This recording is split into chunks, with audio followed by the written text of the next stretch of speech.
Everybody comes up and do that. Okay. Now, Val and I were the first women in our families to graduate from college. But yet, it is only during this event that we first heard of the term first-generation college students. Because you see, back at home in Singapore, we entered in and with an entire generation of first-generation college students. We were the majority in class.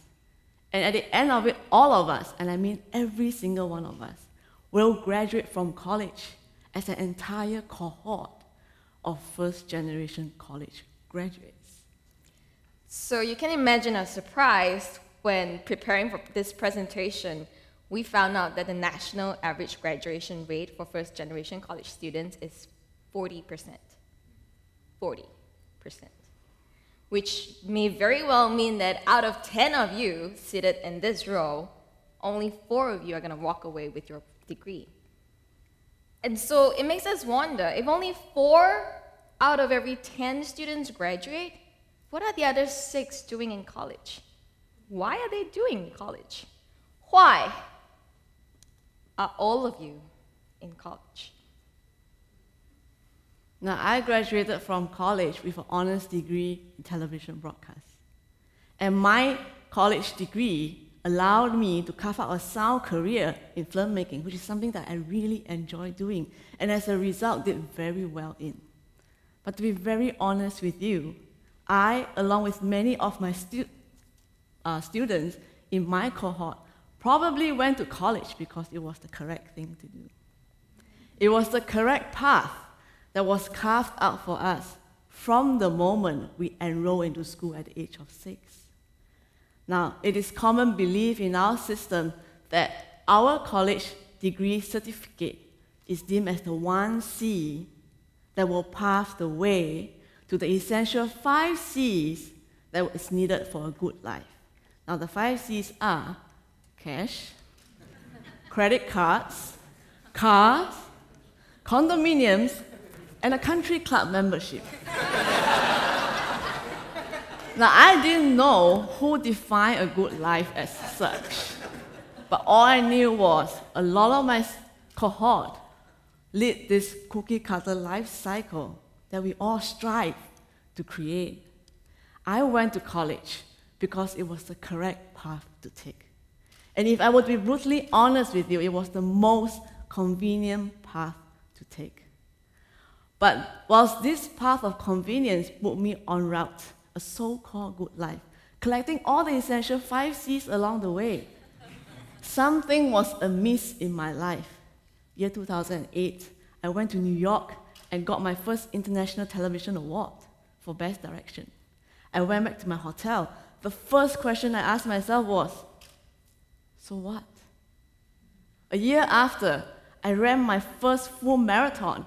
At the finishing line, the first question I asked myself was, what's next? Despite making achievements above and beyond many of my peers in my industry, I was constantly craving for that something more, for that one more achievement that will give me a sense of fulfillment, that will make me content. For me, graduating from college was a way bigger deal for my family because it was 2 generations of dreams come true, my parents and my grandmother. I went to college because it was something my dad, my mom, my brothers, my sister, my cousins, my uncles, my aunties, my neighbors wanted me to do. And it was especially something my grandmother wanted me to do.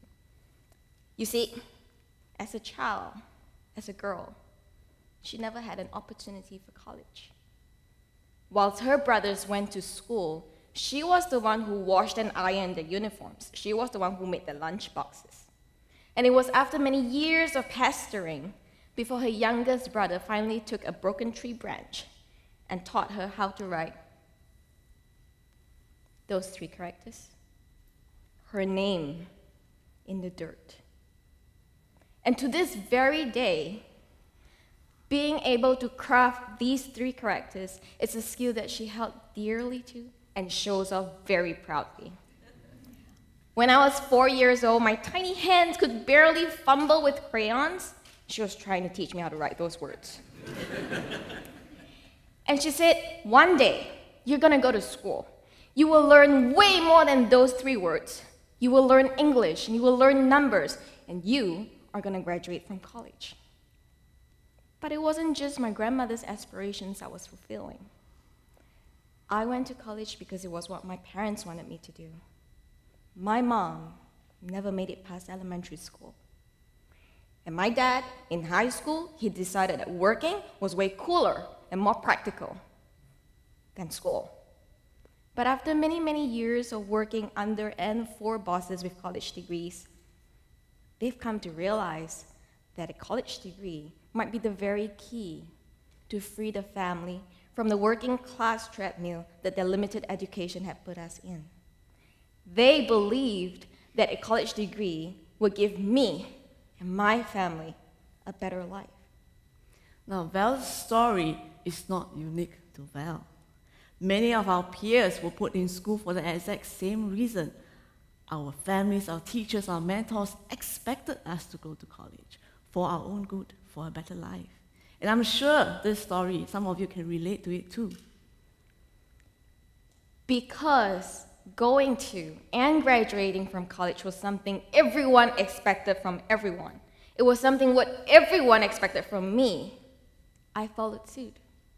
And after 16 years of education, I finally stood on stage, wearing my fancy magna cum laude gown and graduation cap, waiting to receive my certificate. And amongst the sea of faces, I caught my dad's eye, and he gave me this. That coveted nod of approval. Ask your Asian classmates how hard and difficult it is. But I did it. And even so, and even as my grandmother's eyes welled up with tears of pride, I couldn't help but wonder, okay? So now my parents' wishes and my grandmother's dreams are fulfilled. What's next? I wanted to ask my grandmother, Ama, you taught me how to write those words. Those were your names. Is it now finally time for me to write my own story with my name? And if so, where do I start? How do I begin? Now, Val did not have much time to ponder over such philosophical questions because life needed to happen, just as life is happening right now as we speak. Now, life goaded the both of us onto the correct path. And before long, life saw the both of us as highly successful women in our careers. At the age of 24, Val was already running her second company alongside me. We invested all our time, all our money, and all our resources on our new production company. We debuted our first national television series. Our company was taking off. And we also permanently looked like this. Whilst renting persona of confident, empowered, intelligent young women to our external environment and communities, internally, we were quite the opposite. Our pockets emptied from running this company. Our energies emptied from running this rat race we could never seem to beat. And our hearts emptied from running away. Running away from ourselves, running away from our dreams. Ever had those moments where you wondered, why? Whilst we're now able to clearly articulate our state of vacuum at that point in our lives, it wasn't until we met this man that we realized why. We call him Lo Papa, and it was him and his story of living his dreams that inspired us on this journey.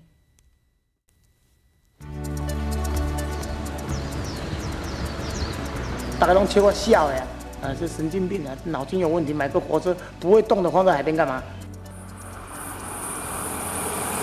看到我都很高兴哦，就追，一直跑啊，一直跑，一直追啊。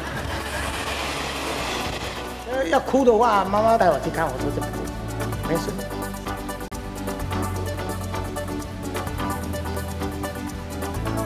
吃吧，吃吧，吃吧。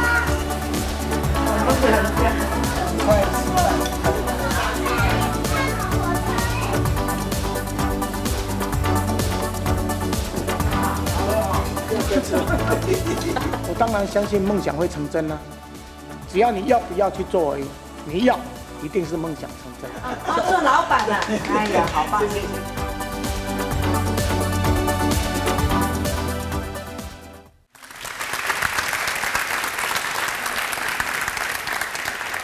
Now, we both met Lord Papa in person whilst dining in his train restaurant on a quiet Wednesday evening. We were the only diners there because we had to follow a very complicated set of instructions to get there. It was impossible to actually Google map this place.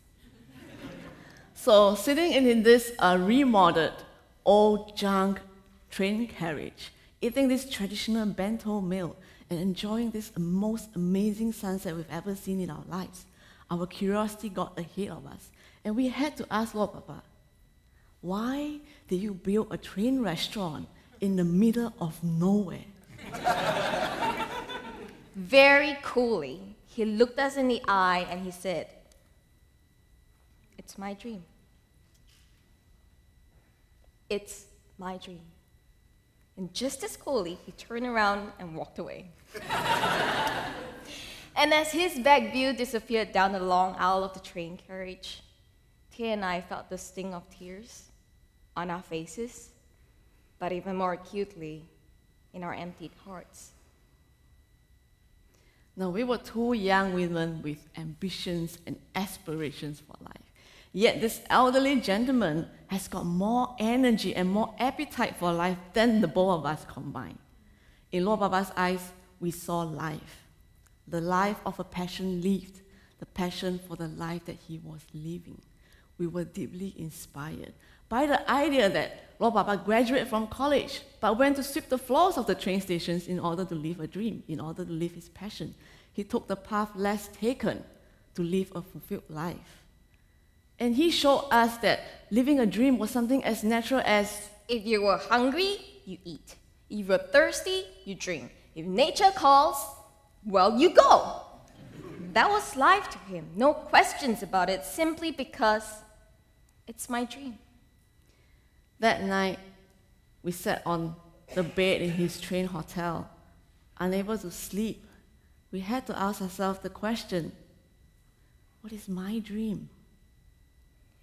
We began this session by asking all of you here, why? Why are you in college? Not because national statistics shown that your graduation rate is 40%, because you know what? College isn't just about graduating, and life isn't just made up of statistics. You are not a statistic.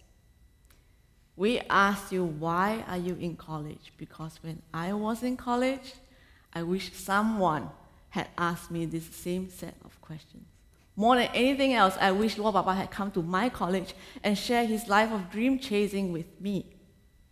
Before we met him, I did not know any better, nor did I see the possibility of me living a life that will fulfill and actually nourish me.